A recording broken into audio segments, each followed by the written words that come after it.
Then another mistake, is to think that you are a soul. That's a big mistake. This is what happens. When the physical body dies, the astral body lifts.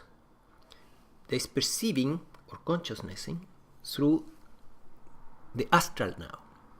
And then you see astral beings approaching, beings, so astral bodies really.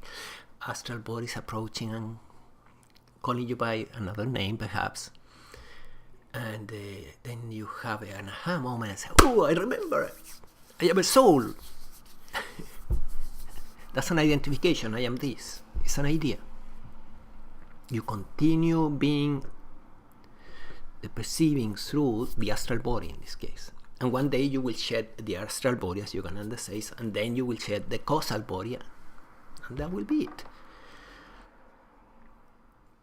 So you're not a soul. Don't look for the soul.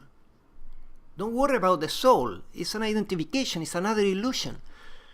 Don't worry for the astral worlds and so on. Bhaktananda was constantly trying to tell people to do not be concerned about those things. The astral bodies, the astral worlds, and the beings, and the advanced beings, and the Iranjaloka. No, these were things to attract the ego to the spiritual path. But once you are there, you need to let go of these ideas and look for self-realization. Realization that you are the self with capital, which means consciousness. And then, what is the benefit of all this, right? What is the benefit if I'm not going to go to the astral world, and have all this fun with many virgins, perhaps? You need to see that the only proof of your realization is happiness. Happiness is the fruit. Just being happy. Free. Free of fear. Free of fear of death, very important. And yes, awakening brings that. Awakening brings a drop of many neuroses.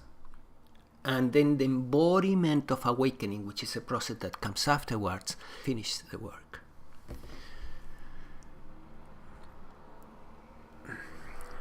So what is awakening? Awakening is just to realize that you're the perceiving and the perceiver never existed.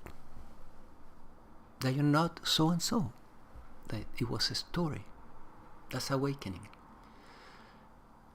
That you're not the ego, you're not the body, and you're not the mind.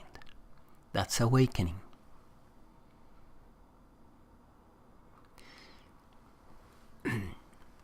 It's true that Yogananda didn't call awakening this particular thing, but he spelled it out in a way because he said you are not these three things. And that can be realized, in fact. When that is realized by observing the human experience in the way I have been telling you, there's nothing magic about this, then that's awakening. Then awakening happened. To whom? To no one. Consciousness recognized itself, noticed itself. Noticing is the same as perceiving, by the way. So, when I say to you, notice that there is perceiving at this moment, basically I'm saying to you, perceive that there is perceiving at this moment. So, the perceiving notices itself. Awareness becomes aware of itself. Consciousness becomes aware of itself. That's why it's so important to notice that there is awareness here.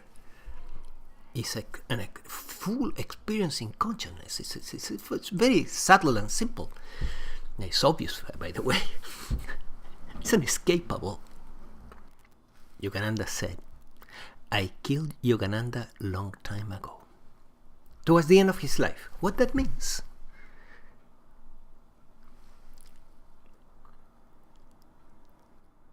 It means I realized that Yogananda was a story. I realized that Yogananda is not what I am. I am consciousness.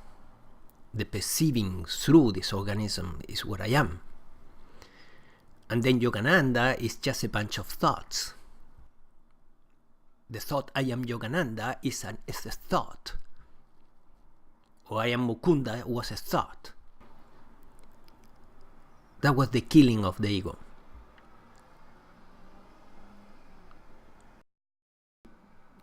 And when he says, I killed Yogananda long ago, he's identified with consciousness. He's saying, I, God, killed Yogananda long ago. There's just God here. In this organism, there is just God here. That's what he was saying. It's God talking. Consciousness talking. No Yogananda anymore. Yogananda is a story. Was a character in the play.